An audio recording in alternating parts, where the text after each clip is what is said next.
El frío viento atravesaba mi delgado abrigo mientras estaba sentada sola en mi pequeño apartamento de Nueva York, aquella Nochebuena. Sostenía la taza desportillada que mi hijo me regaló el año pasado, esa de la que ya no habla, esa que finge que no existe. ¿Quieres un regalo? Consigue un trabajo primero, me dijo hace apenas unos momentos, con ojos más afilados que la escarcha de diciembre del exterior. Hoy voy a contarles algo que nunca pensé que compartiría. Y si por un segundo esto les resulta familiar, solo les pido que den me gusta a este video y se suscriban. Me ayudará a seguir abriendo mi corazón. Mi nombre es Margaret, y tengo 73 años. He vivido en este mismo apartamento de renta controlada en el Upper West Side durante 42 años. Viendo cómo el vecindario cambiaba a mi alrededor como estaciones que de alguna manera olvidaron traer calidez. El radiador hace su familiar canto de lucha, el mismo ritmo con el que he bailado durante décadas. Siempre dando, siempre esperando, siempre creyendo que el amor encontraría su camino de regreso a mí. El olor a café rancio persistía en mi cocina esa noche, mezclándose con el débil aroma de la vela de canela que había encendido antes. Quería crear algo de magia navideña, algo para suavizar las duras palabras que aún resonaban en el reducido espacio entre mi refrigerador y la pequeña mesa donde comía mis comidas sola. La vela parpadeaba contra la ventana cubierta de escarcha, proyectando sombras que parecían reflejar la oscuridad que crecía en mi pecho. Deambulé hasta el armario donde guardaba las decoraciones navideñas, mis dedos artríticos temblando mientras tocaba los adornos que alguna vez trajeron tanta alegría. Cada bola contenía un recuerdo: el ángel de papel que mi nieta Emma hizo cuando tenía 7 años, la campanilla de plata que mi hija Sara me dio en tiempos mejores, el cascanueces de madera que mi hijo David talló en la clase de carpintería de la escuela secundaria.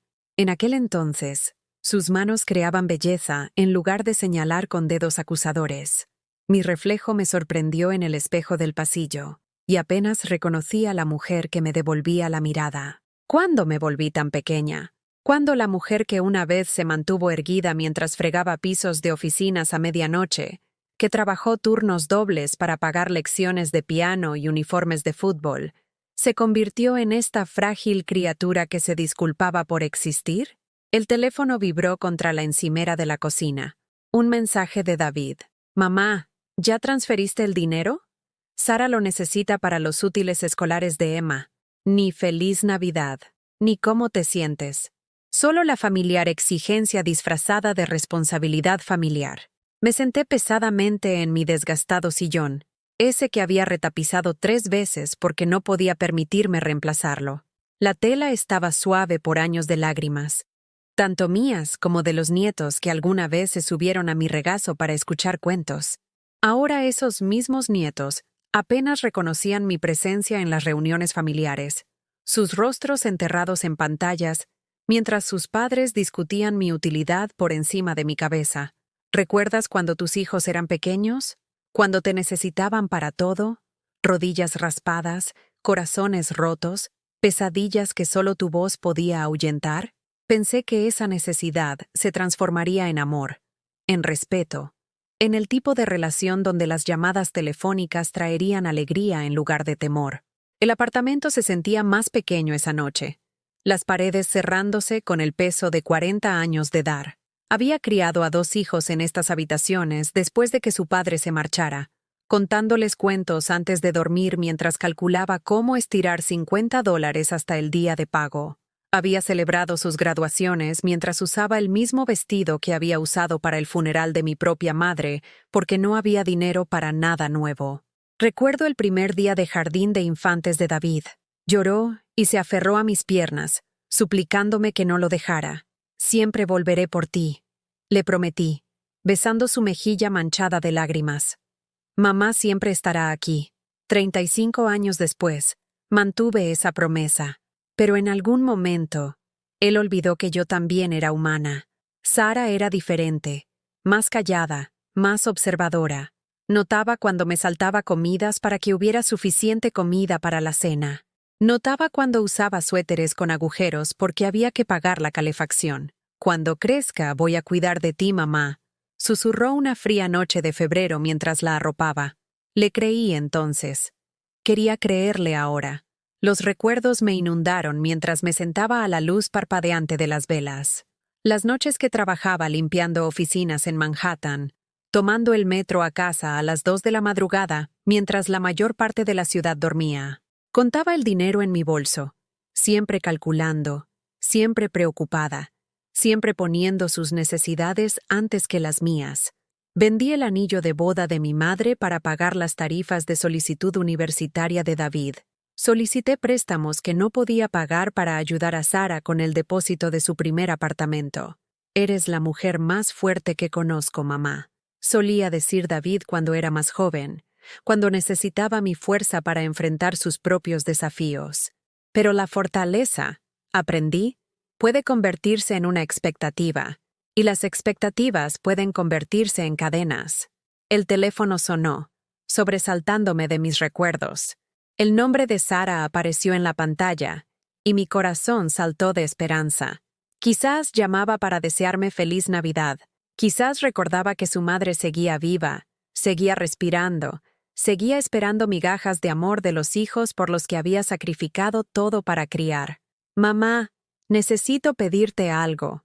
Su voz sonaba tensa, cansada, sin ola, sin calidez. Emma necesita una nueva laptop para la escuela, y David dijo que tal vez podrías ayudarnos. Son solo $800. Solo $800. Las palabras me golpearon como un golpe físico.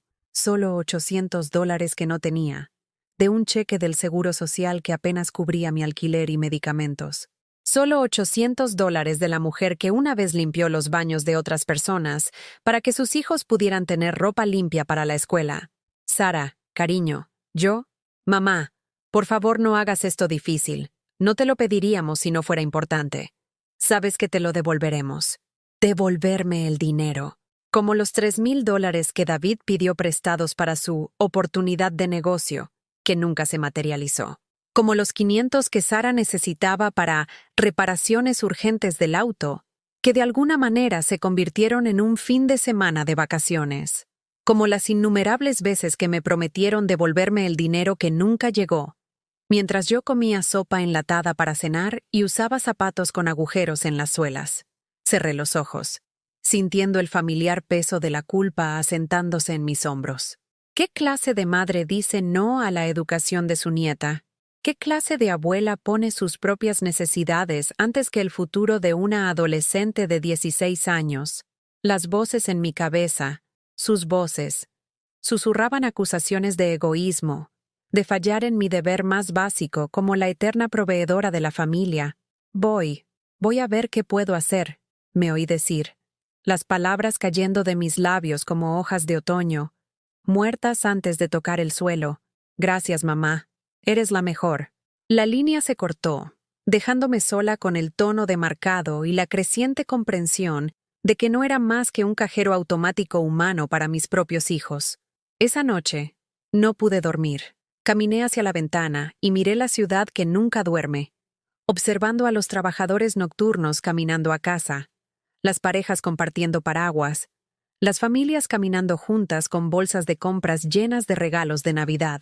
Presioné mi palma contra el frío cristal y me pregunté cuándo me había vuelto invisible, incluso para mí misma. La mañana siguiente trajo nuevos desafíos. Mi medicamento para la artritis costaba más de lo esperado, y el suspiro impaciente del técnico de la farmacia dejó claro que mis complicaciones con el seguro eran un inconveniente. Conté billetes arrugados mientras los clientes más jóvenes golpeaban con sus pies detrás de mí, sus planes de compras navideñas más importantes que el dolor de una anciana. Caminé lentamente a casa, cada paso un recordatorio de las décadas que había pasado corriendo, al trabajo, a funciones escolares, a partidos de fútbol, a su lado cada vez que me necesitaban. Ahora mi propio cuerpo me traicionaba con dolores y molestias que pasaban desapercibidos para las personas a las que había dedicado mi vida. En casa, abrí mi chequera y miré el saldo. Después del alquiler, los servicios públicos, los medicamentos y las compras, no había suficiente para la laptop de Emma. No había suficiente para regalos de Navidad. No había suficiente para los pequeños lujos que podrían hacer que una anciana se sintiera humana de nuevo. Una taza de café decente, un abrigo cálido, un libro que no fuera prestado de la biblioteca. Pensé en llamar a Sara, explicarle la realidad de mis finanzas, pero sabía lo que pasaría. Los suspiros, las sutiles acusaciones de ser dramática, las comparaciones con otras madres que de alguna manera lograban ser más generosas, más comprensivas, más dispuestas a sacrificarse por la felicidad de sus familias. En cambio, hice lo que había hecho innumerables veces antes. Llamé al banco y organicé la transferencia de dinero de mi pequeña cuenta de ahorros, el fondo de emergencia que había construido moneda a moneda durante 30 años. $800 que representaban seguridad, tranquilidad, un amortiguador contra las incertidumbres de la vejez. Desaparecieron en un instante para pagar una computadora portátil que Emma probablemente reemplazaría en 2 años. Pero incluso mientras hacía la transferencia, algo se sentía diferente. La habitual oleada de satisfacción maternal no llegó. En cambio, me sentí hueca, vacía, como un pozo del que se había extraído agua demasiadas veces sin ser jamás rellenado. Más tarde esa semana, David llamó, no para ver cómo estaba, no para preguntar cómo estaba soportando el brutal invierno, sino para compartir noticias sobre su última oportunidad de inversión. Mamá, te lo digo, las criptomonedas son el futuro. Bitcoin está por las nubes. Solo necesito un poco de capital inicial para comenzar, tal vez $5,000. $5,000. El número colgaba en el aire como el humo de un incendio que había consumido todo lo valioso en mi vida. $5,000 que no tenía, nunca había tenido, nunca tendría con mis ingresos fijos. Pero David hablaba como si el dinero creciera en los árboles en mi pequeño apartamento, como si mi cuenta bancaria tuviera la propiedad mágica de regenerar riqueza, sin importar con qué frecuencia se vaciaba. David, acabo de ayudar a Emma con su laptop. Esto es diferente, mamá. Es una inversión. Podrías ganar dinero en vez de solo gastarlo todo el tiempo. Gastarlo todo el tiempo. Como si mis gastos fueran frívolos, despilfarradores, egoístas. Como si los comestibles, los medicamentos y el alquiler fueran lujos en los que me daba el gusto, mientras ignoraba las verdaderas necesidades de mis hijos. También he estado investigando el mercado de valores.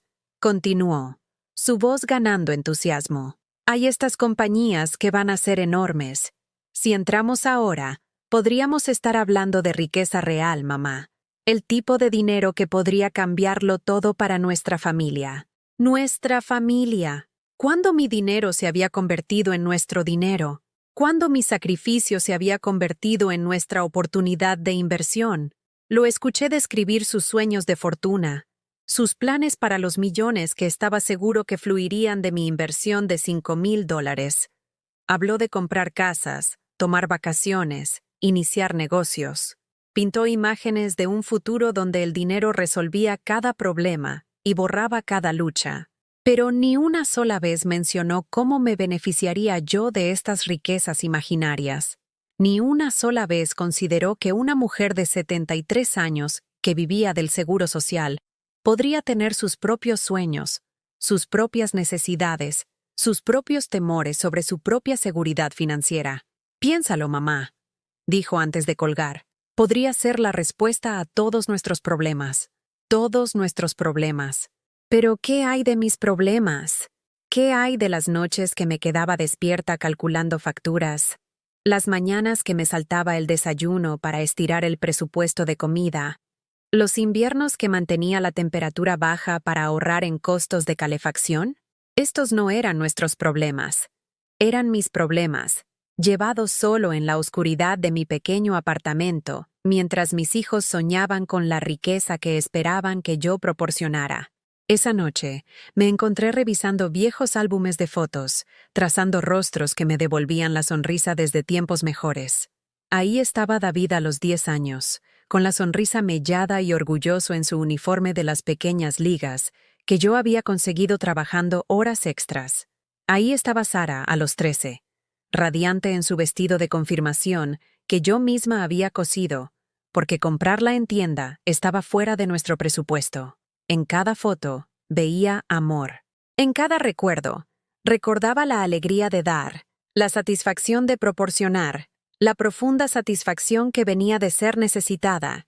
Estos niños habían sido mi mundo, mi propósito, mi razón para levantarme cada mañana y enfrentar otro día de lucha.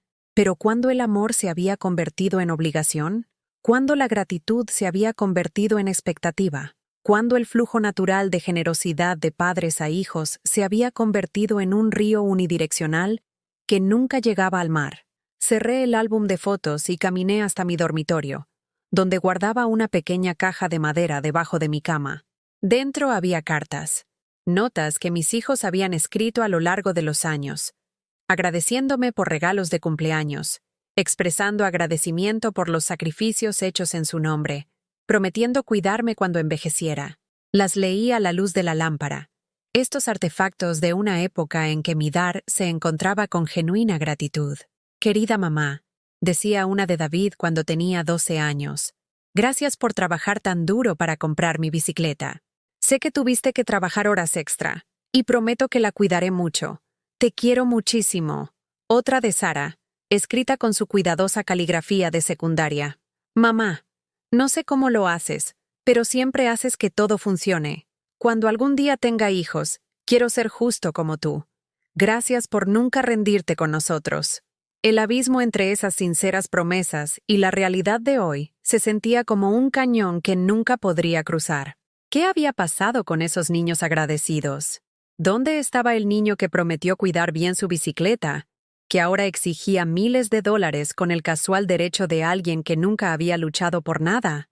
La mañana de Navidad llegó con el sonido familiar de mi radiador y las risas distantes de vecinos celebrando con sus familias. Me senté sola con una taza de café instantáneo, viendo la nieve caer por mi ventana, cubriendo la ciudad con un manto blanco que hacía que todo pareciera limpio y nuevo. Mi teléfono permaneció en silencio, sin llamadas deseándome feliz Navidad, sin mensajes preguntando por mi salud, sin invitaciones para unirme a celebraciones familiares.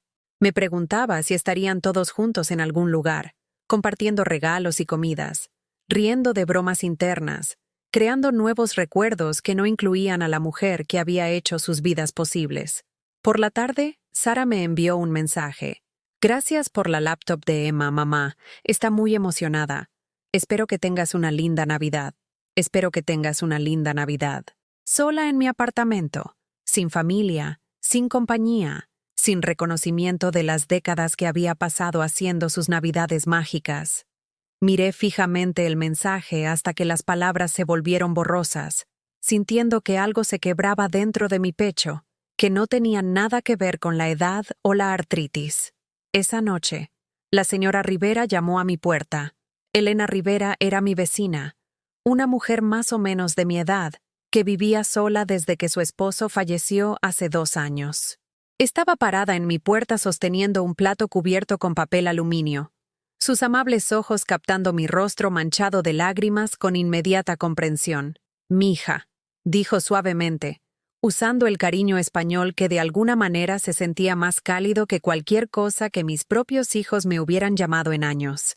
«Hice demasiada comida para una persona. ¿Te gustaría compartir la cena de Navidad conmigo?»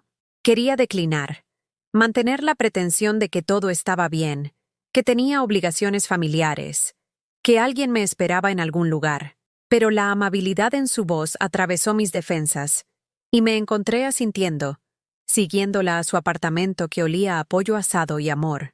Comimos juntas en un silencio agradable, 2 mujeres que habían aprendido que la familia no siempre es de sangre, que la conexión puede venir de los lugares más inesperados. Elena no hizo preguntas sobre mis ojos rojos o mi obvia soledad. Simplemente compartió su comida y su presencia, dándome el regalo más precioso que había recibido en años, la experiencia de ser vista, ser valorada, ser tratada como un ser humano digno de amabilidad. «¿Sabes?», dijo Elena mientras limpiábamos los platos, «mis hijos viven en California ahora. Llaman una vez al mes, tal vez 2. No visitan. Realmente ya no saben quién soy». Hizo una pausa, sus manos quietas en el agua jabonosa, Pero he aprendido algo importante. No podemos forzar el amor. No podemos comprarlo, ni ganarlo, ni exigirlo. Solo podemos decidir qué estamos dispuestos a aceptar. Sus palabras se asentaron en mi mente como semillas en tierra fértil. ¿Qué estaba dispuesta a aceptar? ¿Qué había estado aceptando durante tantos años sin cuestionar si era lo suficientemente bueno, lo suficientemente saludable, lo suficientemente respetuoso? Esa noche, tampoco pude dormir, pero esta vez no fue por ansiedad o tristeza. Fue por un creciente sentido de conciencia, una perspectiva cambiante que me hizo ver mi vida a través de diferentes ojos. Pensé en las palabras de Elena, sobre la diferencia entre amor y obligación, entre familia y personas que resultaban compartir mi ADN. A la mañana siguiente, llamé a mi banco. Me gustaría congelar mi cuenta de ahorros, le dije al representante, mi voz más firme de lo que había sido en meses. Quiero requerir 2 formas de identificación y un periodo de espera para cualquier retiro. ¿Hay algún problema con la cuenta, señora Thompson? No, dije, mirando mi reflejo en el espejo del baño. Solo estoy empezando a cuidarme mejor. Cuando David llamó 2 días después preguntando por la inversión en Bitcoin, nos sorprendí a ambos. No, David, no voy a invertir en criptomonedas. He decidido guardar mis ahorros para mis propias necesidades. El silencio en la línea se estiró como una banda de goma a punto de romperse. Mamá, ¿de qué estás hablando? Esto es seguro. Estás siendo paranoica. Estoy siendo cuidadosa con mi propio dinero. ¿Tu dinero? Mamá, somos familia. La familia se ayuda mutuamente. Tienes razón, dije. La familia se ayuda mutuamente. ¿Cuándo fue la última vez que me ayudaste? Otro silencio. Lleno del sonido de sus suposiciones desmoronándose. ¿A qué te refieres? Te ayudo todo el tiempo. Menciona una cosa que hayas hecho por mí en el último año que no estuviera relacionada con pedir dinero. No pudo. El silencio se alargó, lleno del peso de años de dar unilateralmente, de amor que fluía en una sola dirección. Mamá, estás siendo ridícula. Eres mi madre. Es tu trabajo ayudar a tus hijos. ¿Y cuál es tu trabajo, David? ¿Qué me debes? Colgué el teléfono antes de que pudiera responder. Mis manos temblando no por miedo, sino por la emoción de decir la verdad por primera vez en años. Le había hecho una pregunta que no podía responder porque nunca la había considerado. En su mente, la relación padre-hijo era una calle de sentido único donde las madres daban y los hijos tomaban, por siempre y sin cuestionar. Esa tarde, hice una cita con una terapeuta en el centro comunitario de Harlem, algo que nunca pensé que haría. La idea de discutir mis problemas familiares con una extraña se sentía como traición, como airear la ropa sucia, como admitir el fracaso como madre. Pero las palabras de Elena resonaban en mi mente. A veces necesitamos perspectiva desde fuera de nuestro dolor para ver con claridad.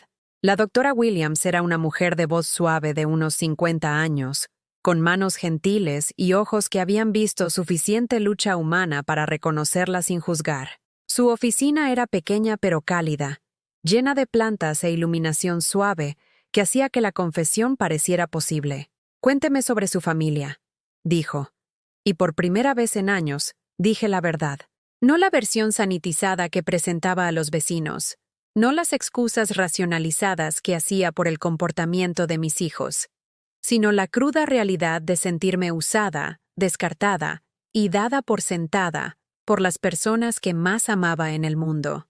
Escuchó sin interrupción mientras describía décadas de dar sin recibir, de ser tratada como un recurso en lugar de una persona, de ver a mis hijos convertirse en adultos que parecían no haber aprendido nada sobre gratitud, respeto o amor recíproco.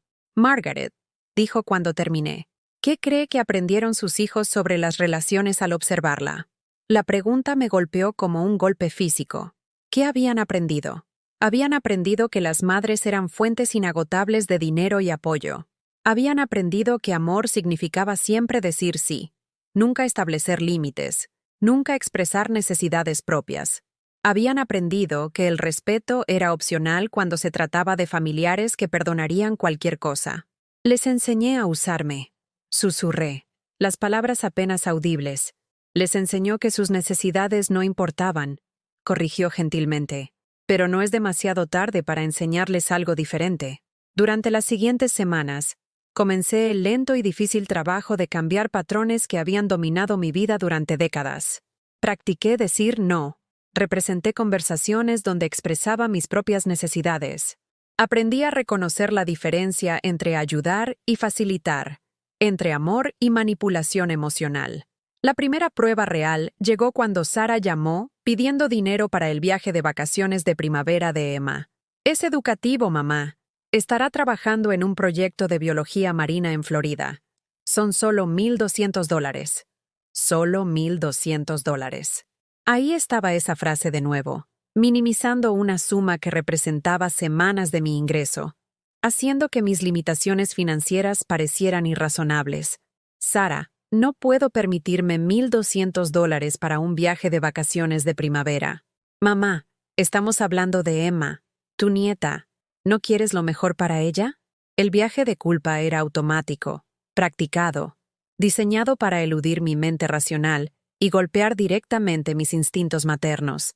Pero estaba aprendiendo a reconocer estas tácticas, a nombrarlas por lo que eran. Lo que quiero es que Emma aprenda que los viajes caros no son derechos automáticos. Lo que quiero es que encuentres otra manera de financiar esta oportunidad. Esto es tan diferente a ti, mamá. ¿Qué te ha pasado últimamente? Lo que me había pasado eran 43 años de cumpleaños ignorados, preocupaciones descartadas, y ser tratada como un electrodoméstico que debería funcionar silenciosamente en el fondo de sus vidas. Lo que me había pasado era la creciente comprensión de que el amor sin respeto no es amor en absoluto. Estoy aprendiendo a cuidarme, dije. ¿Abandonando a tu familia? Teniendo límites. La conversación terminó mal, con Sara acusándome de volverme egoísta y yo luchando por no defenderme con décadas de evidencia de lo contrario. Pero me mantuve firme. Emma no fue a Florida esa primavera, y de alguna manera el mundo no se acabó. Mi recién encontrada resolución fue probada una y otra vez durante los siguientes meses. David me acusó de acaparar dinero mientras mi familia luchaba. Sara sugirió que estaba teniendo problemas cognitivos que afectaban mi juicio. Se turnaron para manipularme emocionalmente, alternando entre viajes de culpa y demandas enojadas. Pero algo había cambiado fundamentalmente dentro de mí. Cada conversación que solía dejarme sintiéndome culpable y pequeña, ahora me dejaba sintiéndome más fuerte y más segura. Estaba aprendiendo la diferencia entre ser necesitada y ser usada, entre amar a alguien y ser su felpudo emocional. El avance llegó durante una cena familiar en casa de Sara. Había sido invitada, ordenada realmente, a asistir a lo que se sentía más como una intervención que una comida. David y Sara se sentaron frente a mí, sus expresiones serias, su tono sugiriendo que estaban lidiando con un niño difícil en lugar de con su madre de 73 años. «Mamá, tenemos que hablar», comenzó Sara. «Estamos preocupados por ti. Esta nueva actitud tuya no es saludable». «¿Qué actitud sería esa?» «Este egoísmo», intervino David. «Esta repentina negativa a ayudar a tu propia familia. No es propio de ti». Tenían razón. No era propio de mí. La vieja yo ya se habría disculpado. Habría encontrado una manera de hacer que su incomodidad fuera mi responsabilidad. Habría abierto mi billetera para restaurar la paz. Pero la vieja yo había estado muriendo lentamente durante años bajo el peso de su explotación. Tienen razón, dije con calma. No es propio de mí poner mis propias necesidades primero. Estoy aprendiendo. ¿Aprendiendo qué? ¿A ser una mala madre? La acusación colgaba en el aire como humo de un incendio. Una mala madre. Después de décadas de sacrificio, de trabajar en múltiples empleos, de prescindir para que ellos pudieran tener, de estar disponible para cada crisis y emergencia, me estaban etiquetando como una mala madre, porque había dejado de financiar sus decisiones de estilo de vida. Una mala madre, repetí lentamente. ¿Eso es lo que crees que he sido? No, por supuesto que no. Sara retrocedió. Pero esta nueva versión de ti, esta nueva versión de mí tiene límites. Esta nueva versión de mí espera ser tratada con respeto. Esta nueva versión de mí ya no será dada por sentado. Metí la mano en mi bolso y saqué un papel doblado. Una lista en la que había estado trabajando con la doctora Williams. Quiero leerles algo. David puso los ojos en blanco. Mamá, por favor, no seas dramática. Esta es una lista de cada vez que les he dado dinero en los últimos 3 años. Cada préstamo, cada regalo, cada contribución de emergencia. Desdoblé el papel, mi voz haciéndose más fuerte con cada línea. David, 3,000 para tu idea de negocio, 500 para tu seguro de auto, 800 para tu alquiler cuando estabas entre trabajos, 1,200 para tus vacaciones en Miami. Su rostro se estaba enrojeciendo a medida que los totales aumentaban. Sara, 2,000 para los brackets de Emma, 600 para las reparaciones de tu auto, 400 para tu fin de semana de aniversario, 800 para la laptop de Emma la Navidad pasada. La habitación quedó en silencio excepto por el tic-tac del reloj de pared y el sonido distante de Emma jugando videojuegos arriba. El monto total es más de $9,000 en 3 años. La cantidad que me han devuelto es 0. El número de veces que cualquiera de ustedes ha llamado solo para preguntar cómo estoy, no para pedir dinero, es... Hice una pausa, dejando que el silencio hablara por sí mismo. 0. Mamá, eso no es justo, protestó Sara. Te habríamos devuelto... ¿Cuándo? Sara, ganas más dinero del que jamás gané en toda mi vida laboral. David, tienes 38 años con una educación universitaria que yo pagué. ¿Exactamente cuándo me habrían devuelto el dinero? Se retorcieron en sus sillas, pareciendo los niños que solían ser cuando los atrapaban en mal comportamiento. Pero estos ya no eran niños. Eran adultos que habían aprendido a manipular el amor de su madre para financiar sus elecciones, sin contribuir nada a su vida excepto demandas y críticas.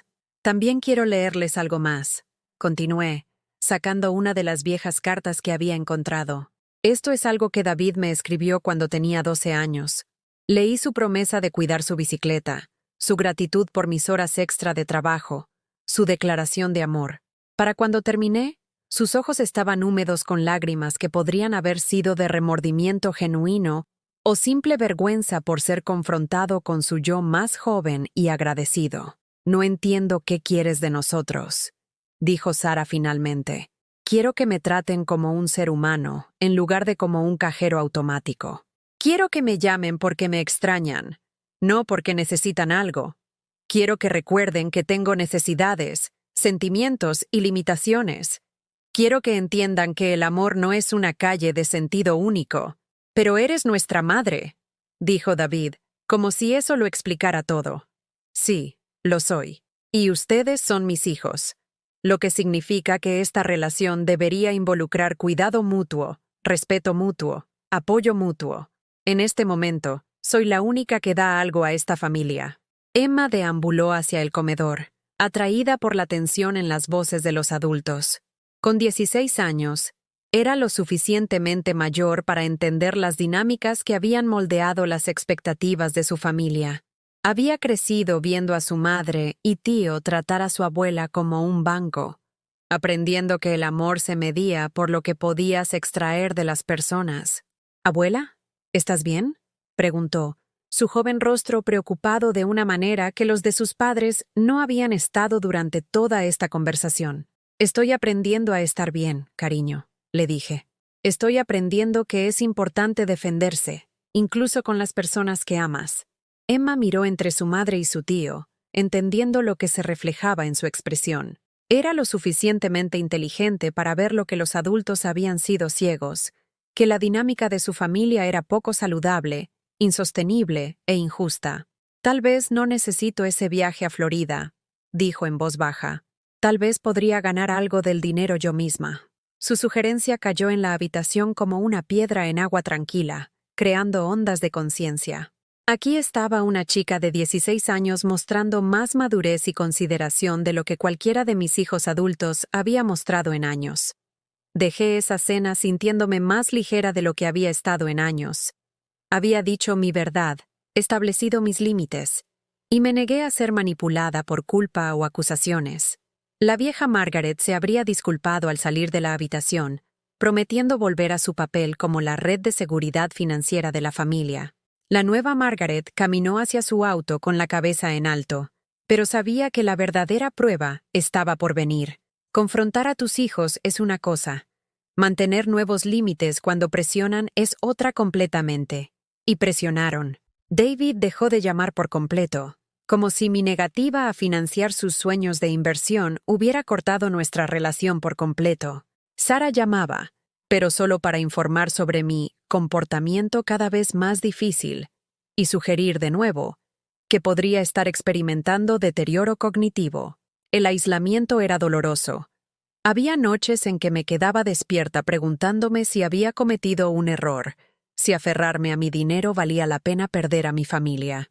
Los viejos patrones de culpa y duda se infiltraban durante las horas oscuras, susurrando que tal vez tenían razón, tal vez estaba siendo egoísta, tal vez una buena madre simplemente les daría lo que querían. Pero luego recordaba las palabras de Elena sobre lo que estamos dispuestos a aceptar. Pensaba en las suaves preguntas de la doctora Williams sobre lo que mis hijos habían aprendido de mi comportamiento. Miraba mi cuenta bancaria y veía, por primera vez en años, suficiente dinero para cubrir mis propias necesidades, sin ansiedad. La primavera llegó temprano ese año, llenando Central Park de vida verde y posibilidades. Comencé a dar paseos allí, algo que no había hecho en años. Sin el estrés constante de la preocupación financiera, sin el peso de los problemas de todos los demás en mis hombros, me encontré notando cosas que había olvidado que existían. La forma en que la luz de la mañana se filtraba a través de las nuevas hojas, el sonido de los niños jugando, el simple placer de moverme por el mundo, sin cargar con las cargas de todos los demás.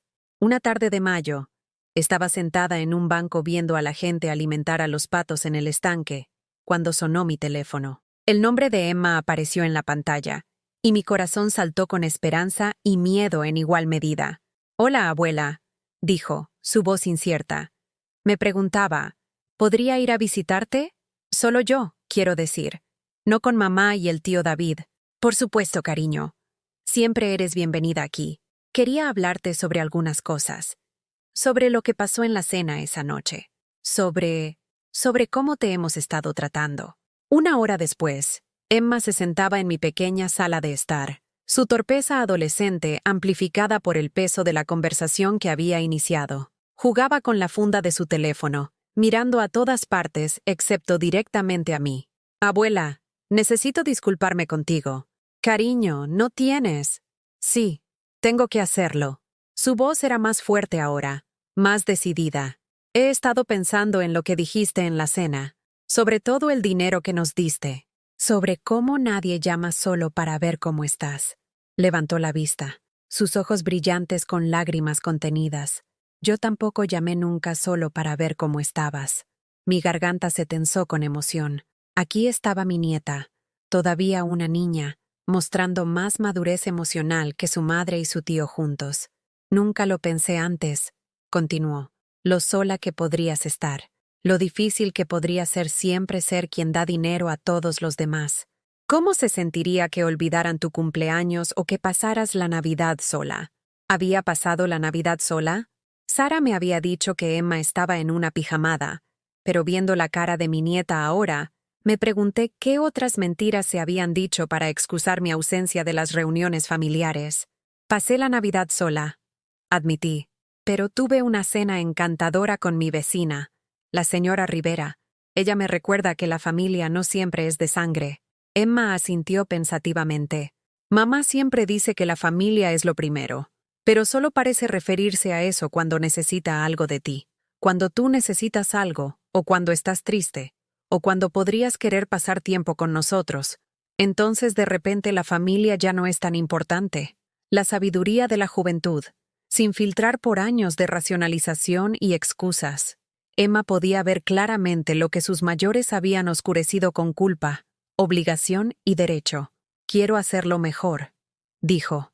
«Quiero ser el tipo de nieta que te llama solo porque te extraña, que te visita porque disfruta de tu compañía, no porque necesita algo, que recuerda tu cumpleaños y pregunta por tu salud y se preocupa por tus sentimientos». Comencé a llorar entonces, no las amargas lágrimas de dolor y decepción que había derramado tantas noches sola, sino lágrimas de gratitud y esperanza. Esta chica, esta joven mujer realmente, me estaba ofreciendo algo que casi había renunciado a creer que existía. Amor genuino, libremente dado, sin condiciones. ¿Te gustaría aprender a cocinar algunas de mis viejas recetas? Pregunté. ¿Cosas que a tu madre le encantaban cuando tenía tu edad? El rostro de Emma se iluminó con genuino entusiasmo. ¿En serio? Eso sería increíble. Pasamos las siguientes 3 horas en mi pequeña cocina, midiendo ingredientes y compartiendo historias. Le enseñé a hacer la receta de tamales de mi madre, explicando cada paso mientras le contaba sobre su bisabuela, sobre las luchas de inmigración y adaptación, sobre la forma en que la comida transmite amor a través de las generaciones. Emma escuchó con la intensidad de alguien hambriento de conexión real, conversación real, relación real. Hizo preguntas sobre mi infancia, mis sueños, mis experiencias como madre joven. Por primera vez en años, alguien quería saber sobre mi vida no porque necesitaban algo de ella, sino porque les importaba como persona. Mientras trabajábamos juntas, me di cuenta de que esto era lo que me había faltado. No solo el dar de mí misma, sino el recibir genuino interés y afecto. La presencia de Emma en mi cocina se sentía como la luz del sol después de un largo invierno, calentando partes de mi corazón que había olvidado que existían. Cuando David y Sara se enteraron de la visita de Emma, sus reacciones fueron rápidas y predecibles. Sara llamó, su voz tensa con control y desaprobación. «Mamá, no me gusta que involucres a Emma en nuestros problemas familiares». No la involucré en nada. Vino a verme porque quería. Es una niña. No entiende la situación completa. Entiende que tiene una abuela que la ama y a quien no le han enseñado a apreciar. Entiende que las relaciones deberían involucrar cuidado y respeto mutuos. Tal vez entiende más que los adultos en esta familia. La conversación fue cuesta abajo desde ahí, con Sara acusándome de manipular a Emma y yo finalmente diciendo algo que había querido decir durante años. Sara, aprendiste a tratarme mal al ver cómo nunca te corrigieron cuando lo hacías. Emma está aprendiendo algo diferente al verme defenderme a mí misma. Quizás crezca sabiendo cómo tener relaciones saludables. La respuesta de David fue más directa y más cruel. Dejó un mensaje de voz que casi borré sin escuchar, pero algo me hizo presionar reproducir. Mamá, esto ya es suficiente. Si quieres jugar juegos con tu propia familia, es tu elección, pero no arrastres a Emma a tu colapso mental, y no esperes que sigamos fingiendo que tu comportamiento es normal. Estás actuando como loca, y todos pueden verlo excepto tú. Colapso mental. Loca. Las palabras estaban diseñadas para hacerme dudar de mi propia cordura, para convencerme de que establecer límites y exigir respeto eran síntomas de enfermedad psicológica, en lugar de signos de salud psicológica. Por un momento, la vieja Margaret resurgió, preguntándose si tal vez estaba exagerando, si tal vez debería disculparme y volver a mi papel como silenciosa sostenedora de la familia. Pero luego pensé en Emma en mi cocina, haciendo preguntas genuinas y mostrando genuino interés. Pensé en Elena compartiendo la cena de Navidad conmigo. Pensé en la doctora Williams asintiendo con comprensión mientras describía años de sentirme desvalorizada y no vista. Las personas que me veían claramente, que me trataban con respeto, no pensaban que estaba loca. Las únicas personas que me llamaban mentalmente enferma eran aquellas que se habían beneficiado de mi anterior voluntad de aceptar un maltrato. Esa revelación fue como una llave girando en una cerradura que ni siquiera me había dado cuenta que existía. Mis hijos no estaban preocupados por mi salud mental. Estaban preocupados por perder su recurso financiero. No estaban preocupados por mí. Estaban preocupados por ellos mismos. El verano llegó con una ola de calor que hizo que mi apartamento sin aire acondicionado se sintiera como un horno. Pero por primera vez en años, tenía suficiente dinero ahorrado para comprar una pequeña unidad de ventana. Ya no tenía que elegir entre comodidad y seguridad financiera, porque ya no estaba financiando la comodidad de otras personas a expensas de la mía. Emma visitaba regularmente durante todo el verano, a veces trayendo amigos que sentían curiosidad por la abuela que parecía tan diferente de sus propias experiencias familiares. Cocinábamos juntas, veíamos películas antiguas Y teníamos conversaciones que iban desde discusiones serias sobre la vida y las relaciones, hasta debates tontos sobre sabores favoritos de helado. A través de los ojos de Emma, comencé a verme no como una madre fracasada o una anciana egoísta, sino como una persona con historias interesantes, sabiduría valiosa y profundas reservas de amor que habían sido mal dirigidas durante demasiados años. Una noche de julio, mientras Emma y yo nos sentábamos en mi escalera de incendios viendo la puesta de sol pintar el horizonte de la ciudad en tonos de oro y rosa, me hizo una pregunta que detuvo mi corazón. «Abuela, ¿eres más feliz ahora?» Consideré la pregunta cuidadosamente. ¿Era más feliz? Ciertamente estaba más sola en algunos aspectos. Habían pasado meses sin contacto significativo con David o Sara.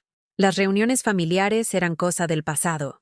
Los días festivos eran más tranquilos, más pequeños, a veces solitarios. Pero también estaba libre de la constante ansiedad por el dinero, libre del aplastante peso de los problemas de todos los demás, libre del agotador ciclo de dar y no recibir nada a cambio. Dormía mejor. Comía comidas que disfrutaba en lugar de lo que fuera más barato. Compraba libros en lugar de pedirlos prestados, zapatos decentes en lugar de usar los que tenían agujeros. Sí, dije finalmente, soy más feliz. Es un tipo diferente de felicidad de la que esperaba, pero es real. Bien, dijo simplemente. Mereces ser feliz. Mereces ser feliz. 6 palabras que mis propios hijos nunca habían dicho, pronunciadas por mi nieta de 16 años, con la casual certeza de alguien que había sido criada para creer que la felicidad era el derecho de nacimiento de todos, no algo que ganabas a través de sacrificio interminable. Agosto trajo un desafío inesperado. Sara llamó, su voz temblando con lo que sonaba como genuina emoción. «Mamá, necesito tu ayuda». «No dinero», añadió rápidamente. «Necesito tu consejo». A pesar de todo lo que había sucedido, mis instintos maternales aún respondían a ese tono. «¿Qué pasa, cariño?» «Es Emma. Ha estado diferente desde que comenzó a pasar tiempo contigo. Más argumentativa, más difícil. Cuestiona todo ahora. Desafía nuestras decisiones. Actúa como si supiera más que sus padres». Casi me río de la ironía. Emma estaba mostrando el mismo comportamiento de establecimiento de límites que Sara había etiquetado como enfermedad mental en mí, pero ahora ella estaba experimentando la incomodidad de estar en el extremo receptor. ¿Qué tipo de cosas está cuestionando? Todo. Cuando le dije que no podía ir a una fiesta el fin de semana pasado, me pidió que explicara mi razonamiento en lugar de simplemente aceptar mi decisión. Cuando su padre y yo discutimos tomar vacaciones, preguntó por qué podíamos permitirnos un crucero, pero no podíamos permitirnos devolverte el dinero que te debemos. Ah, ahí estaba. Emma había interiorizado las lecciones de nuestro verano juntas, aprendiendo a pensar críticamente sobre justicia, respeto y responsabilidad. Había comenzado a aplicar esas lecciones a sus propias relaciones familiares. Parece que está aprendiendo a pensar por sí misma, dije cuidadosamente. Parece que está aprendiendo a ser irrespetuosa con sus padres. ¿Pedir explicaciones es irrespetuoso? ¿Señalar inconsistencias financieras es irrespetuoso? ¿O simplemente está aprendiendo que está bien esperar honestidad y justicia en las relaciones?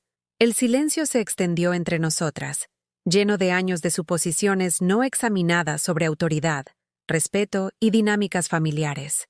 Sara había crecido en un hogar donde cuestionar las decisiones de los padres era desalentado, donde el respeto era una calle de sentido único que fluía hacia arriba a través de generaciones. Ahora su hija estaba modelando un enfoque diferente, uno donde el respeto era mutuo y la autoridad ganada en lugar de automáticamente concedida. No sé cómo manejar esta nueva versión de ella, admitió finalmente Sara.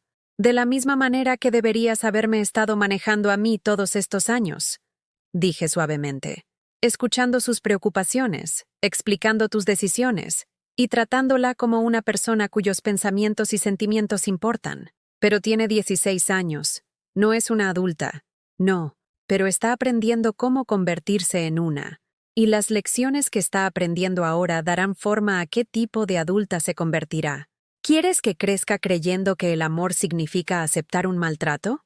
¿O quieres que sepa que merece ser respetada por las personas que dicen amarla? Otro silencio, este más pesado con implicaciones. Sara estaba enfrentando la misma elección que yo había enfrentado meses atrás. Continuar patrones que se sentían familiares, pero que en última instancia eran destructivos, o hacer el difícil trabajo de cambiar dinámicas establecidas desde hace mucho tiempo. No sé cómo cambiar, susurró, y por primera vez en nuestra conversación, escuché a mi hija en lugar de a mi crítica. Empieza con pequeñeces, sugerí. Comienza por preguntar a Emma cómo se siente en lugar de decirle cómo debería sentirse. Comienza por explicar tus decisiones en lugar de exigir obediencia ciega. Comienza por disculparte cuando cometes errores en lugar de pretender que los padres son infalibles. ¿Cómo hiciste con nosotros? La pregunta fue directo a mi corazón. Sí, exactamente. Cometí errores contigo y David. Les enseñé que las madres deberían aceptar malos tratos, que el amor significa siempre decir sí, que las relaciones familiares no requieren respeto mutuo. Estoy tratando de enseñarle a Emma algo diferente. Esa conversación marcó un punto de inflexión que no había esperado. Durante las siguientes semanas, Sara comenzó a hacer pequeños cambios en cómo se comunicaba con Emma, y gradualmente, conmigo.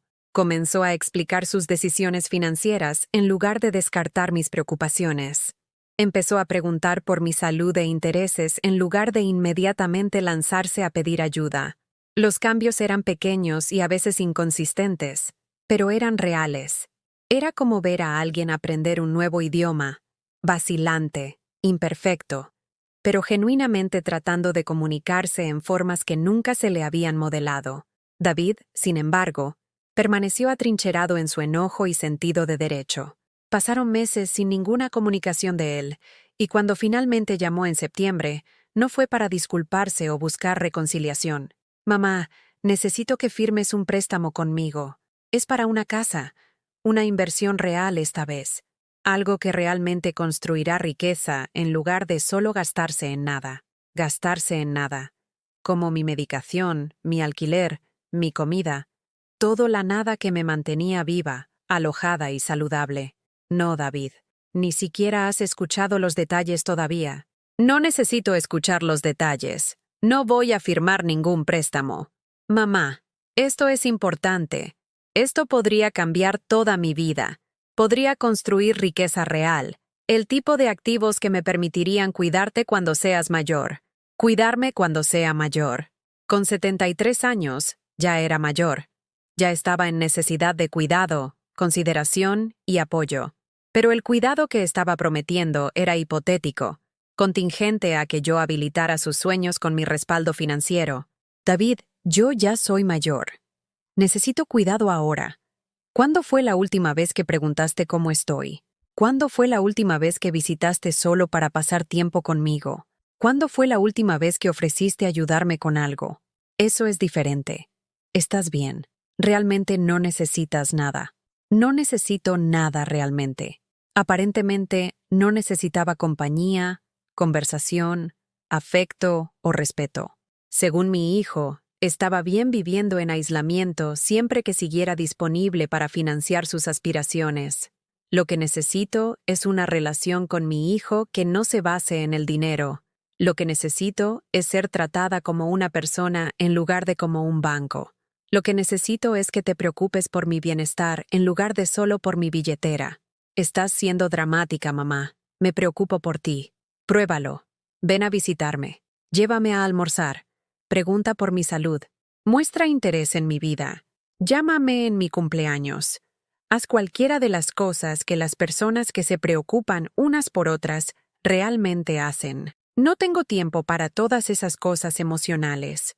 Estoy tratando de construir una vida aquí. Cosas emocionales. Como las cosas emocionales que le había proporcionado todos los días de su infancia. Consuelo cuando tenía miedo. Ánimo cuando estaba desanimado. Celebración cuando tenía éxito. Apoyo cuando fracasaba. Todo ese cuidado, todos esos años de trabajo emocional, se habían reducido a cosas para las que no tenía tiempo. Entonces construyélas sin mi apoyo financiero. dije. Y colgué el teléfono. Los meses de otoño pasaron tranquilamente. Emma continuó sus visitas regulares, trayendo historias escolares, problemas con chicos y sueños universitarios. Elena y yo desarrollamos una amistad basada en comidas compartidas, paseos vespertinos y la agradable compañía de dos mujeres que habían aprendido a valorarse a sí mismas. Me uní a un club de lectura en la biblioteca, algo que había querido hacer durante años, pero nunca había tenido tiempo cuando las necesidades de todos los demás llenaban mi agenda. Descubrí que tenía opiniones sobre literatura, que otras personas encontraban mis perspectivas interesantes, que podía contribuir a conversaciones sobre algo más que problemas familiares o estrés financiero. La doctora Williams y yo nos reuníamos con menos frecuencia ahora, nuestras sesiones enfocadas más en mantener límites saludables que en establecerlos. Había aprendido a reconocer tácticas de manipulación, a distinguir entre emergencias genuinas y crisis fabricadas, a decir no sin culpa o justificación extensa. Pero la verdadera prueba estaba por llegar. En octubre, Sara llamó con noticias que me helaron la sangre. «Mamá, David ha sido arrestado. Está en la cárcel y necesita dinero para la fianza. Son $20,000. $20,000. Una suma tan más allá de mis medios que bien podría haber sido 1,000,000. $20,000 que representaban más de un año de mi ingreso del Seguro Social, más que toda mi cuenta de ahorros, más de lo que podría acceder incluso si quisiera. ¿Por qué fue arrestado? Algún tipo de cargo de fraude. Algo sobre sus negocios. Mamá, dice que todo es un malentendido, que puede aclararlo si puede salir bajo fianza. Cargos de fraude. Mi hijo, el que había estado presionándome por dinero para inversión, que había estado describiendo esquemas para hacerse rico rápido con urgencia creciente, que se había enojado cuando comencé a proteger mis activos, había sido arrestado por fraude. La vieja Margaret habría encontrado una manera, habría hipotecado su apartamento, pedido prestado contra su seguro de vida, vendido todo lo que poseía para sacar a su hijo de la cárcel. La vieja Margaret habría creído que el amor de una madre se medía por su disposición a sacrificar todo por sus hijos, independientemente de sus elecciones o comportamiento. No tengo $20,000, dije simplemente. Podrías obtener un préstamo. Podrías hipotecar tu apartamento. Mamá, estamos hablando de David, tu hijo. Está sentado en la cárcel ahora mismo. Sí, lo está. Debido a elecciones que él hizo, debido a acciones que tomó, no debido a nada que yo hice o dejé de hacer. No puedo creer que lo estés abandonando así, abandonándolo, como lo había abandonado al no financiar sus sueños de criptomoneda, al no firmar préstamos que no podía pagar, al no continuar facilitando la irresponsabilidad financiera que aparentemente había escalado a comportamiento criminal. No lo estoy abandonando. No lo estoy rescatando. Hay una diferencia. Sara me colgó, pero no antes de dar un último golpe. No esperes que estemos ahí para ti cuando nos necesites. Me senté en mi tranquilo apartamento, procesando la amenaza. No esperes que estén ahí cuando los necesite, como si alguna vez hubieran estado ahí cuando los necesité, como si su ausencia de mi vida fuera una pérdida en lugar de una continuación del statu quo. Más tarde esa noche, Emma llamó. Su voz era pequeña, asustada por la crisis adulta que había estallado en su familia. Abuela, mamá dice que el tío David está en la cárcel. Dice que no quieres ayudarlo. Dice que estás siendo egoísta. Mi corazón se rompió por esta chica que estaba siendo obligada a navegar complicaciones adultas con comprensión adolescente. Emma amaba a su tío, a pesar de sus defectos. Se le pedía que tomara partido en un conflicto que no entendía completamente. Emma, ¿puedo hacerte una pregunta? Bueno, si le prestaras dinero a un amigo, y ese amigo nunca te lo devolviera, y luego ese amigo te pidiera pedir más dinero prestado, ¿qué harías? Estuvo callada por un momento, procesando la hipótesis. Supongo que... ¿no le prestaría más dinero? ¿Por qué no? Porque ya demostró que no me lo devolvería, y porque podría necesitar mi dinero para mis propias cosas. Ese es un pensamiento muy sabio. Ahora, ¿qué pasaría si ese amigo te llamara egoísta por no prestarle más dinero? ¿Qué pasaría si dijera que lo estás abandonando al proteger tu propio dinero? Otra pausa. Eso sería... injusto, creo. Sería su propia culpa por no devolverme el dinero la primera vez. Tienes toda la razón. Ahora, tu tío David me ha pedido dinero prestado muchas veces a lo largo de los años. Nunca ha devuelto nada. Y ahora quiere que le dé $20,000 que no tengo, para un problema legal que resultó de sus propias elecciones. Oh, la comprensión en su voz era clara. Entonces, cuando mamá dice que estás siendo egoísta, está pidiéndome que me prenda fuego para mantener a otra persona caliente. Me está pidiendo que arriesgue mi seguridad, mi vivienda, mi capacidad de cuidarme, para rescatar a alguien que nunca ha mostrado ninguna preocupación por mi bienestar. Emma estuvo callada durante mucho tiempo. Cuando volvió a hablar, su voz era más fuerte, más segura. Creo que estás tomando la decisión correcta, abuela. Creo que el tío David necesita resolverlo él mismo. ¿Qué piensa tu madre de tu opinión? No quiere escuchar mi opinión. Dice que no entiendo porque soy demasiado joven. Pero entiendo que tú no cometiste fraude. Entiendo que no tomaste las decisiones que metieron al tío David en problemas. Y entiendo que no es justo pedirte que renuncies a todo para arreglar los errores de otra persona. Esta chica de 16 años había captado conceptos que su madre y tío, a pesar de ser décadas mayores, continuaban resistiendo.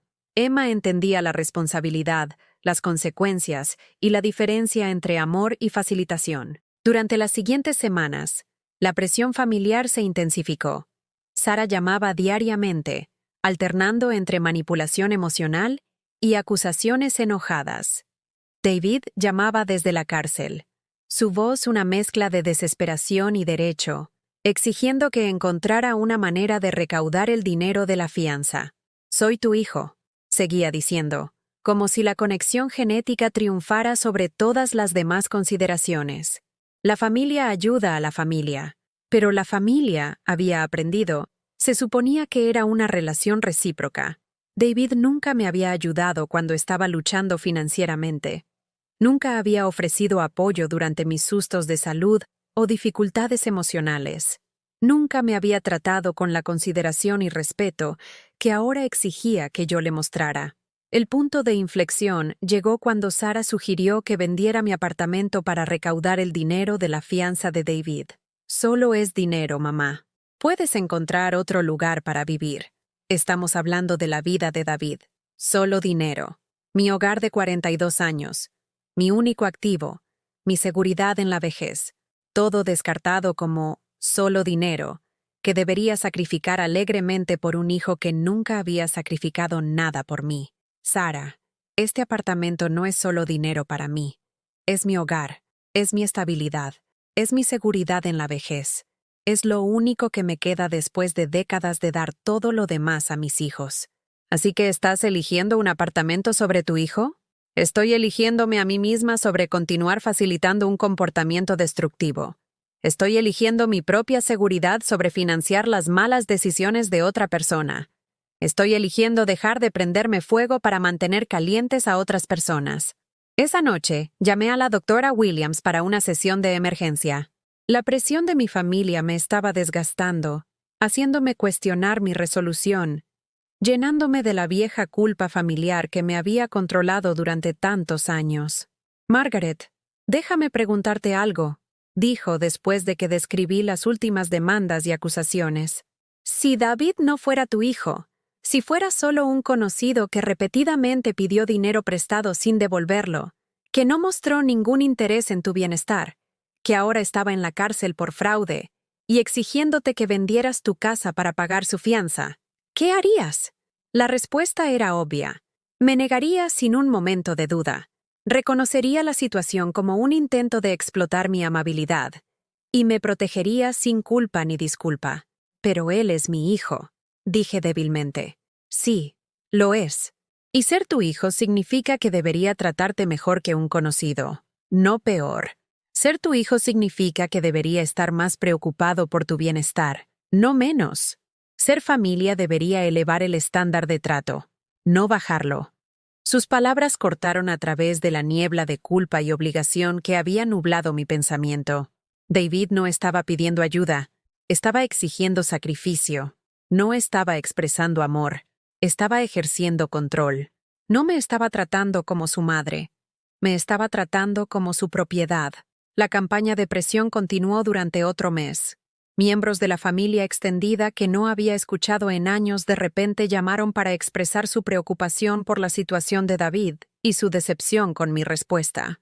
Amigas de Sara se comunicaron para decirme lo desconsolada que estaba por mi egoísmo. Incluso mi párroco, sin duda presentado con una versión unilateral de los hechos, sugirió que la caridad cristiana exigía que ayudara a mi hijo en su momento de necesidad. Pero Emma siguió siendo mi ancla a la cordura y la verdad. Continuó sus visitas regulares, imperturbable por el desagrado de su madre, firme en su apoyo a mi decisión. Su presencia en mi vida me recordaba diariamente que las relaciones saludables eran posibles, que el amor no requería autodestrucción, que el respeto era una expectativa razonable. En noviembre, el caso de David fue a juicio. No estuve allí. Sara había dejado claro que mi presencia no era bienvenida, a menos que viniera con una chequera. Supe el resultado de una breve y fría llamada telefónica. David fue condenado por fraude de inversión y sentenciado a 2 años de prisión. Los cargos de fraude revelaron un patrón de comportamiento que explicaba su creciente desesperación por dinero. Había estado dirigiendo estafas de inversión, prometiendo rendimientos poco realistas a los inversores, mientras usaba su dinero para gastos personales. Las oportunidades de Bitcoin que me había descrito, las inversiones en el mercado de valores que quería que yo financiara, todo habían sido cubiertas para esquemas fraudulentos. Sentí una mezcla de tristeza y reivindicación. Tristeza por el hijo que crié, que de alguna manera había aprendido a ver a otras personas como recursos para ser explotados en lugar de seres humanos que merecían honestidad y respeto. Reivindicación, porque mis instintos habían sido correctos, porque mi negativa a financiar sus oportunidades me había protegido de convertirme en otra víctima de sus crímenes. Sara me culpó por la condena de David. Si yo hubiera proporcionado el dinero de la fianza, argumentó, él podría haber conseguido un mejor abogado, negociado un mejor acuerdo de culpabilidad, de alguna manera evitado la prisión por completo. En su mente, mi negativa a sacrificar mi seguridad había causado directamente la caída de su hermano, pero Emma vio la situación con más claridad. «Mamá sigue diciendo que es tu culpa que el tío David esté en prisión», me dijo durante una de nuestras sesiones de cocina. «¿Pero no está en prisión porque robó dinero a la gente? ¿No es eso su propia culpa?» Sí, era culpa de David. Fue su elección cometer crímenes, su decisión defraudar a inversores, su responsabilidad de enfrentar las consecuencias. Mi única elección había sido si facilitar su comportamiento o protegerme, si continuar financiando sus esquemas cada vez más sospechosos o finalmente decir no. La Navidad se acercaba de nuevo, marcando un año completo desde que las crueles palabras de David sobre conseguir un trabajo habían iniciado mi viaje hacia el respeto propio. Este año no estaba sola con café instantáneo y recuerdos dolorosos. Emma y yo planeábamos pasar el día de Navidad juntas, cocinando recetas tradicionales y viendo películas clásicas.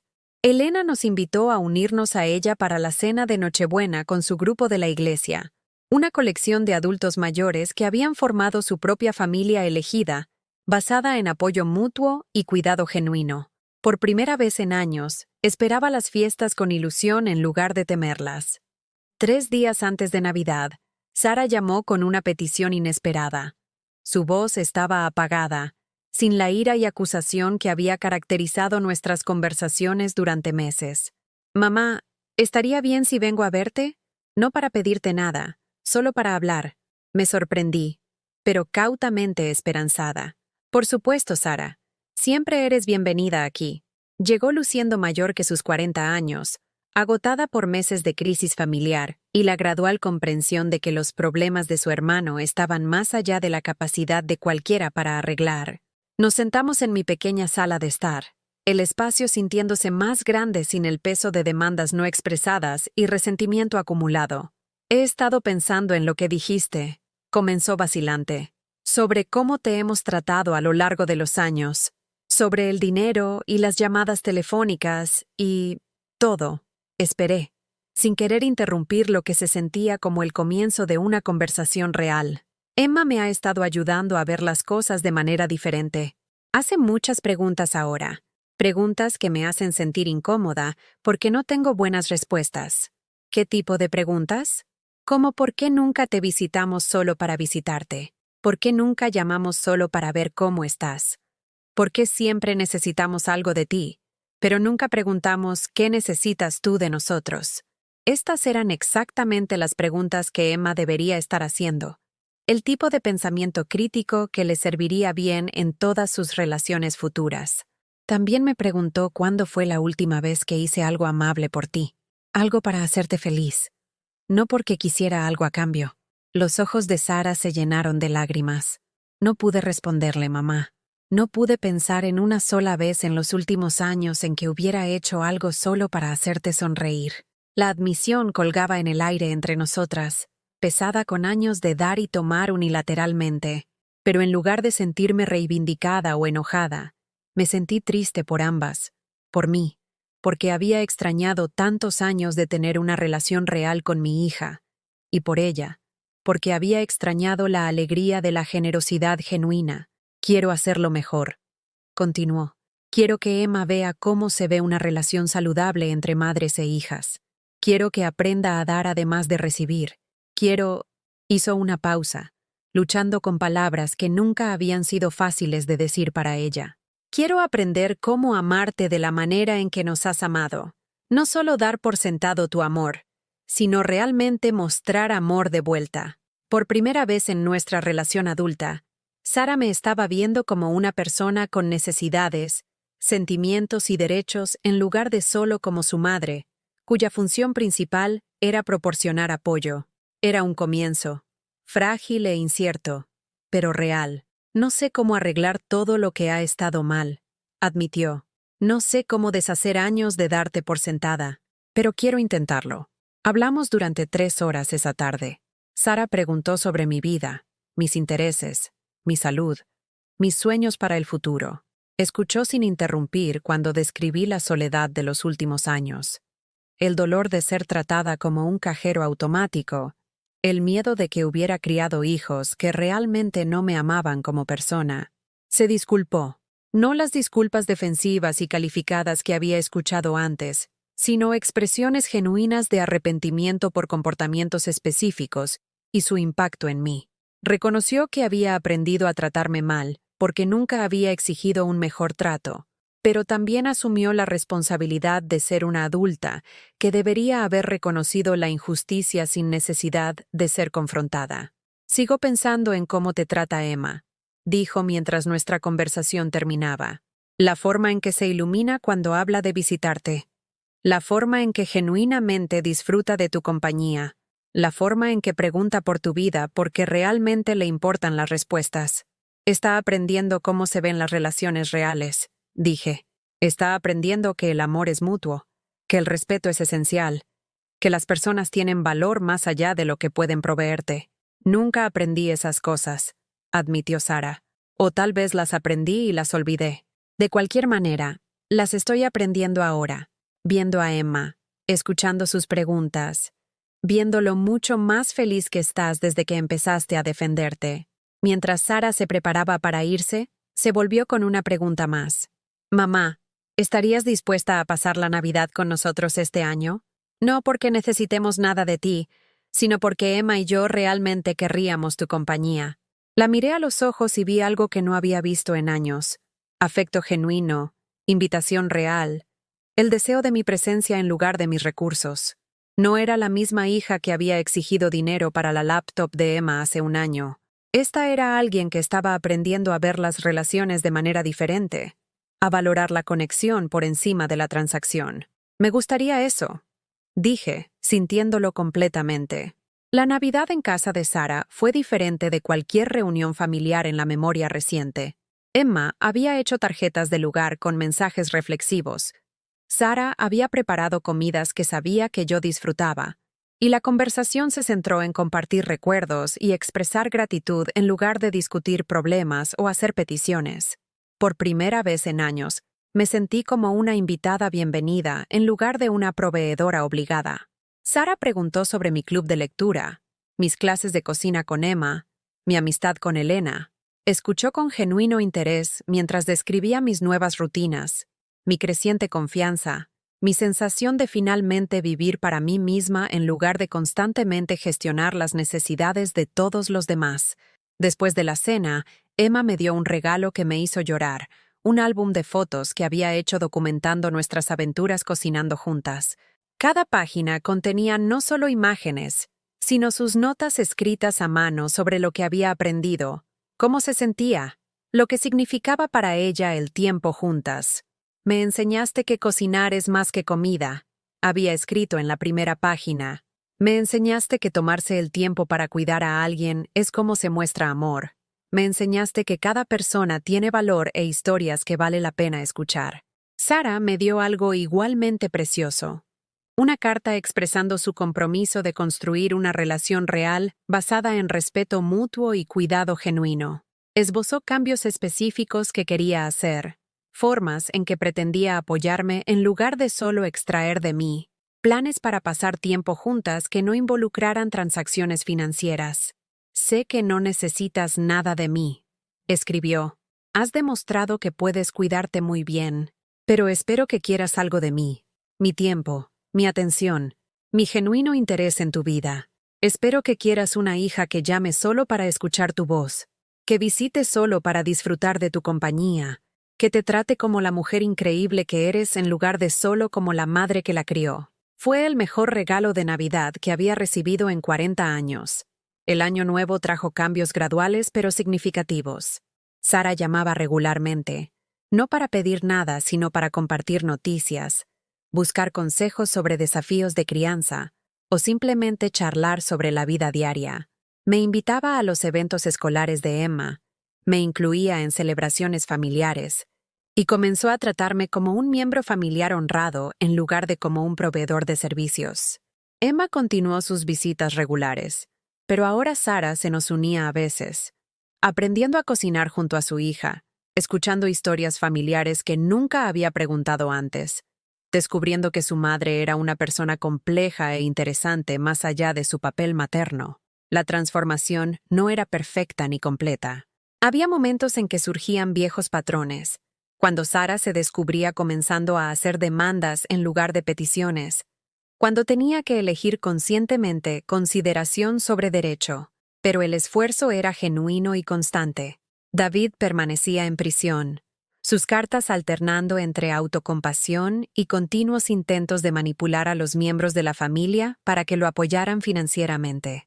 Sara inicialmente quería enviarle dinero para gastos de comisario, pero las preguntas puntuales de Emma sobre recompensar el mal comportamiento ayudaron a su madre a reconocer que incluso pequeñas formas de facilitación podrían perpetuar dinámicas poco saludables. Si el tío David aprende que ir a prisión solo significa que los miembros de la familia le envían dinero para hacer su vida más fácil, ¿qué está realmente aprendiendo?, preguntó Emma. Era una comprensión sofisticada de consecuencias y responsabilidad que impresionó tanto a Sara como a mí. La primavera trajo nuevas oportunidades. Me uní a un grupo de caminata para personas mayores. Comencé a ser voluntaria en el programa de alfabetización del centro comunitario y empecé a tomar clases de arte con las que había soñado durante décadas. El tiempo que una vez pasé preocupándome por los problemas de mis hijos, ahora estaba lleno de actividades que enriquecían mi propia vida y me conectaban con personas que veían mi valor. Elena y yo viajamos a Filadelfia para visitar el Museo de Arte. Mis primeras vacaciones en más de 20 años. Podía permitírmelo porque ya no estaba financiando las emergencias financieras de otras personas. Lo disfruté porque ya no estaba agobiada por la culpa de gastar dinero en mí misma. La mujer que regresó de ese viaje de fin de semana era irreconocible de la que se había sentado sola la Nochebuena anterior, sosteniendo una taza desportillada y absorbiendo crueles palabras sobre la necesidad de conseguir un trabajo.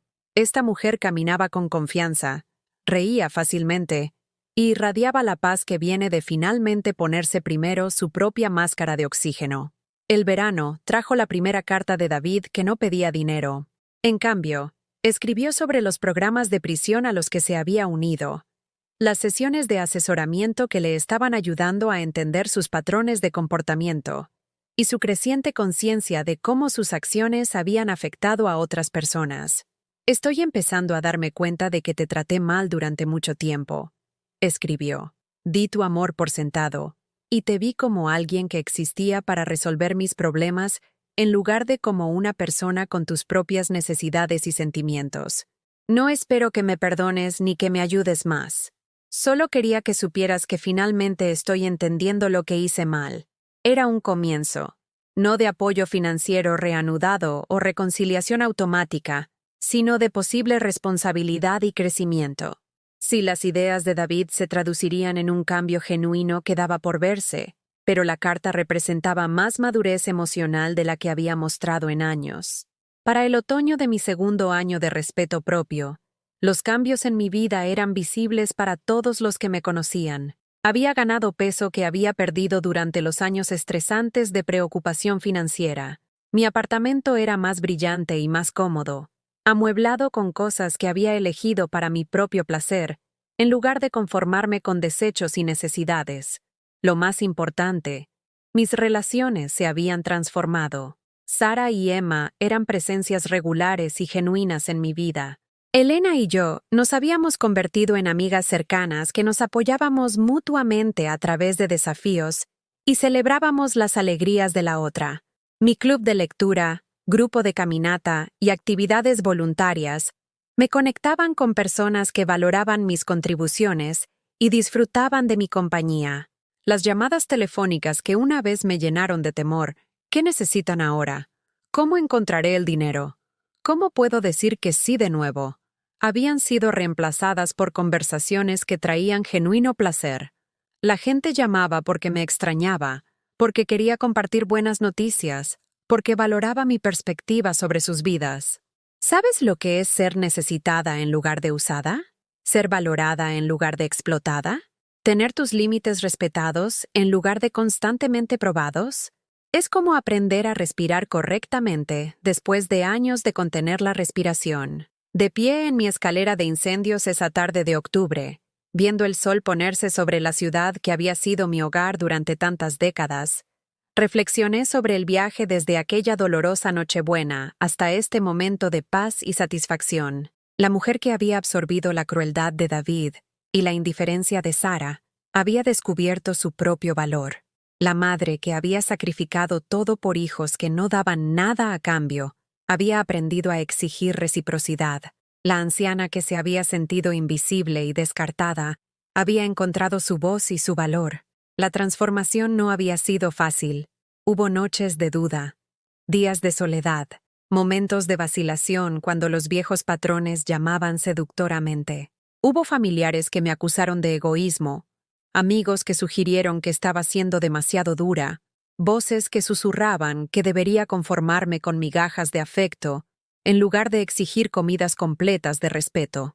Pero había aprendido a distinguir entre soledad y solitud, entre ser necesitada y ser usada, entre obligación familiar y relación saludable. Había descubierto que decir no al maltrato dejaba espacio para el buen trato, que proteger mis recursos me permitía ser genuinamente generosa, en lugar de desesperadamente facilitadora. Lo más importante, había aprendido que nunca es demasiado tarde para cambiar. Nunca es demasiado tarde para exigir algo mejor. Nunca es demasiado tarde para elegirte a ti misma. A los 74 años, finalmente estaba viviendo mi propia vida en lugar de existir como un personaje secundario en la historia de todos los demás. La puesta de sol pintó el cielo en tonos de oro y salmón, y levanté una copa de vino para brindar por la mujer en que me había convertido. Mañana traería nuevos desafíos, nuevas elecciones, nuevas oportunidades para practicar el respeto propio que había aprendido tan tarde en la vida. Pero esta noche estaba exactamente donde pertenecía, en mi propio hogar, viviendo según mis propios valores, rodeada de personas que veían mi valor. Mientras la oscuridad se asentaba sobre la ciudad, pensé en todas las otras madres, padres, abuelos y miembros de la familia que podrían estar luchando con dinámicas similares, preguntándose si estaban equivocados al querer respeto, cuestionando si merecían un mejor trato, temiendo que establecer límites significara elegir la soledad. A ellos, quiero decirles esto. No eres egoísta por tener necesidades. No eres dramática por esperar respeto. No estás abandonando a tu familia al negarte a facilitar un comportamiento destructivo. No eres demasiado vieja para cambiar. Demasiado arraigada en tus costumbres para exigir algo mejor. Demasiado dependiente de la aprobación de otros para defenderte. El amor que requiere que te disminuyas a ti mismo no es amor. La familia que te trata peor de lo que trataría a extraños no está funcionando saludablemente. Las relaciones que te dejan sintiéndote agotada, usada y no apreciada son relaciones que vale la pena cambiar o dejar. Mereces ser vista, valorada y respetada por las personas que amas. Mereces que tus sacrificios sean reconocidos en lugar de esperados. Mereces ser cuidada emocionalmente, no solo usada financieramente. Mereces importar como persona, no solo como proveedora. El camino hacia el respeto propio no es fácil, especialmente cuando estás cambiando patrones que han existido durante décadas. Habrá resistencia de personas que se beneficiaron de tu anterior disposición a aceptar un maltrato. Habrá acusaciones de egoísmo de personas que dependían de tu desinterés. Habrá culpa, duda y momentos de vacilación, pero también habrá paz, relaciones genuinas y la profunda satisfacción que viene de finalmente ponerte primero tu propia máscara de oxígeno. Habrá mañanas cuando te despiertes esperando tu día con ilusión en lugar de temer la última crisis o demanda. Habrá noches cuando reflexiones sobre tu vida con contentamiento en lugar de resentimiento. Lo más importante, estará el ejemplo que das a las generaciones más jóvenes, mostrándoles que el amor incluye respeto, que los miembros de la familia deben tratarse bien unos a otros, que nunca es aceptable explotar la amabilidad de alguien o dar por sentados sus sacrificios. Emma aprendió estas lecciones observándome cambiar. Aprendió que los límites son saludables, que el respeto mutuo es esencial, que el amor sin reciprocidad no es realmente amor en absoluto. Llevará estas lecciones a sus propias relaciones, creando patrones más saludables que la beneficiarán a lo largo de su vida. Este es quizás el mayor regalo de mi transformación, no solo la paz que he encontrado para mí misma, sino el modelo que he proporcionado para las generaciones futuras. Emma sabrá cómo exigir respeto porque me vio aprender a exigirlo. Sabrá cómo establecer límites porque me vio establecerlos. Sabrá qué importa como persona porque me vio descubrir mi propio valor. Los efectos ondulantes del respeto propio se extienden mucho más allá de la persona que lo reclama. Cuando dejas de aceptar un maltrato, creas espacio para un buen trato. Cuando modelas límites saludables, enseñas a otros cómo crear los suyos propios. Cuando demuestras que todos merecen respeto, ayudas a sanar patrones rotos que podrían haber continuado durante generaciones. Mi historia no es única. En todo el mundo, en innumerables familias, hay personas luchando con dinámicas similares, dando sin fin mientras reciben poco, sacrificándose constantemente mientras son dadas por sentadas, amando totalmente mientras son respetadas parcialmente. Si mi viaje resuena contigo, si te reconoces en la mujer que se sentó sola esa Nochebuena, si alguna vez te has preguntado si mereces algo mejor de lo que estás recibiendo, quiero que sepas que el cambio es posible a cualquier edad, en cualquier situación, con cualquier familia. Comienza con reconocer tu propio valor. Continúa estableciendo límites que protejan tu bienestar. Se profundiza a través de relaciones con personas que ven tu valor y te tratan en consecuencia. Florece cuando finalmente entiendes que cuidarte a ti misma no es egoísta, es esencial. ¿Has vivido algo similar a lo que he compartido? ¿Alguna vez te has sentido utilizada por personas que decían amarte?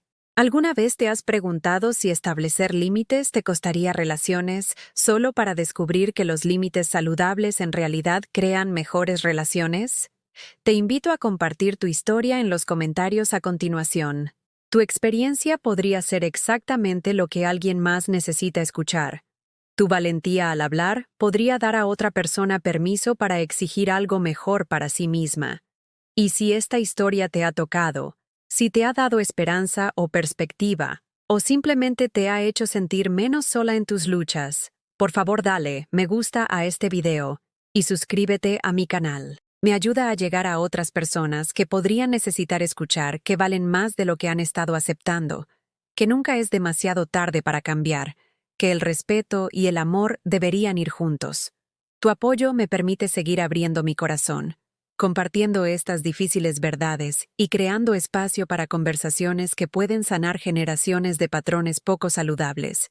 Gracias por escuchar mi historia. Gracias por ver mi valor, incluso cuando mi propia familia no pudo. Gracias por entender que a veces lo más amoroso que puedes hacer es negarte a facilitar un mal comportamiento, incluso cuando ese comportamiento viene de personas por las que morirías. Recuerda, tú importas. Tus necesidades son válidas. Tus sentimientos son importantes. Mereces ser tratada con amabilidad y respeto por todos en tu vida, especialmente por las personas que dicen amarte más. Y si todavía estás sentada sola con una taza desportillada, absorbiendo palabras crueles de personas que deberían atesorarte, sabe esto: tu historia no tiene que terminar ahí. Puedes elegirte a ti misma. Puedes exigir algo mejor. Puedes descubrir que la vida que has estado viviendo para todos los demás finalmente puede convertirse en la vida que vives para ti. El sol saldrá mañana sobre cualquier elección que hagas. Haz que sea una que honre tu valor, proteja tu paz y cree espacio para el amor y respeto que siempre has merecido.